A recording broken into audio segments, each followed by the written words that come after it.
రైతు భరోసా అంటే ఎంత ఎకరానికి 6,000 ఒకసారి అంటే 2 సార్లు కలిపి 12,000. దాంట్లో కూడా కొంచెం డుంకి కొట్టినాం. ఎట్లా అంటే 7,500 ఇస్తామని చెప్పినాం, అవునా? కానీ ఇక చేస్తే మీకు ఏం చెప్పాలి, ఉన్నట్టు చెప్పిన రాష్ట్ర ఆర్థిక పరిస్థితి బాగలేకపోవడం వల్ల రైతు బంధు మీకు తెలుసు, రైతు భరోసా పేరు మార్చింది. రైతు భరోసా కూడా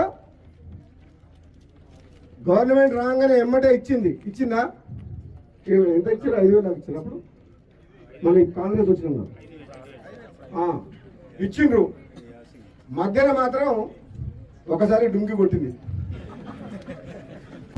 ఒకటే తిరుగుతున్నారు జనం, ఊళ్ళో పోతే ఒకటే తిరుగుతున్నారు. కేసీఆర్ బాగుండేది ఇస్తారు కాంగ్రెస్ అన్నారా?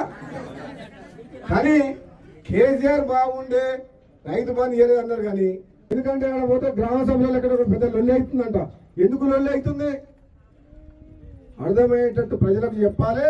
ప్రభుత్వ ఆలోచన ఎంతసేపు పేదవాళ్లకు సంక్షేమ పథకాలు అందాలన్నదే ఈ కాంగ్రెస్ పార్టీ ప్రభుత్వ లక్ష్యం, మా లక్ష్యం.